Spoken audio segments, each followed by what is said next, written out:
It's no secret in 2023, iRacing isn't exactly what many of us would call cheap, so I'm sure for a lot of you that are starting out with the sim or haven't put much time into it, you want to know that you're getting cars that are worth your money.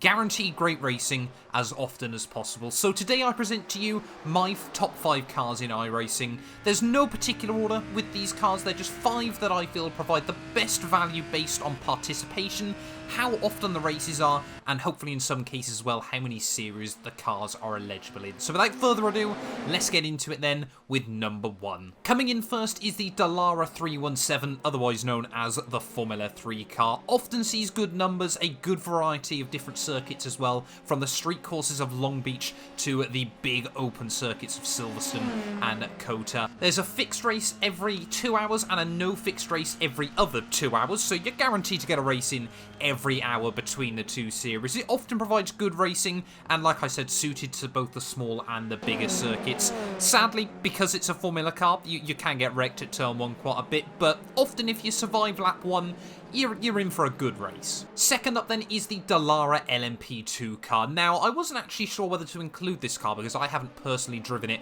a huge amount on the sim, but when I have, it is incredibly good fun, and I feel like 2023 is going to be a bit of a rebirth for the LMP2 as well, of course. You can race it in the LMP2 Cup, of course, IMSA, and the iRacing Lemans series as well, so there is plenty of racing going on around this sim, and of course, now with the introduction of the BMW MV8 as well, which I'll talk about in just a minute, I feel like, yeah, there's a good safe place once more for Le Mans prototypes on the iRacing platform. In at number 3, of course, we've got to feature some GT cars. First up, I'm going with the Mercedes-AMG GT4. The only GT4 car I actually enjoyed driving, to be honest. All the others have just felt very, very weird for myself. It's not the fastest car, but it is very well rounded, and of course, the GT4 challenge goes on every hour, and of course, I've been doing the IMSA Pilot Challenge, the 2-hour endurance races every other weekend are fantastic fun, and you get some really, really big numbers as well for those. Number 4 then is our second GT car, and this time I'm going with the BMW M4 GT3. Personally,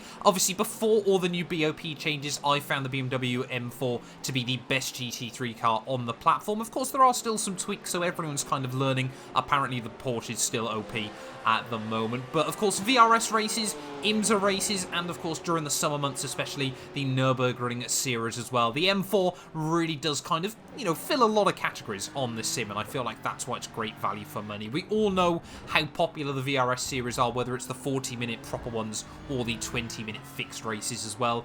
There's always plenty of GT3 stuff going on, but yeah, personally for me, I feel like if you're just getting into the sim, the M4 is still the place to start. Before we get though into our 5th option, I'm going to give 3 honourable mentions that with just a few little things could have potentially made it onto this list. Number 1 is the Mercedes W13. Honestly, I'm having a lot of fun racing this car at the moment. I've been doing a lot of the fixed series in 2023.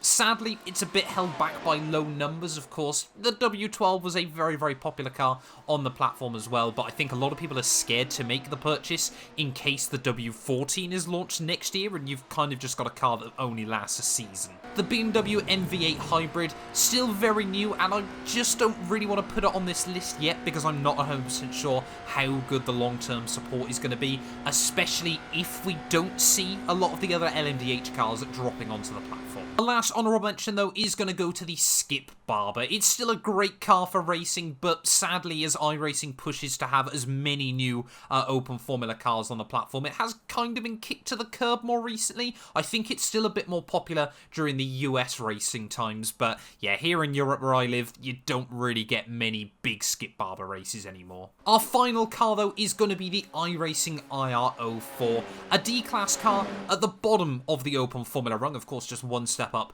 from the free Formula V car. It's well worth the money and a great car to sort of learn the basic driving etiquette here on the iRacing platform. Of course, quite similar to the Formula 3 car, there are just a few different handling tweaks.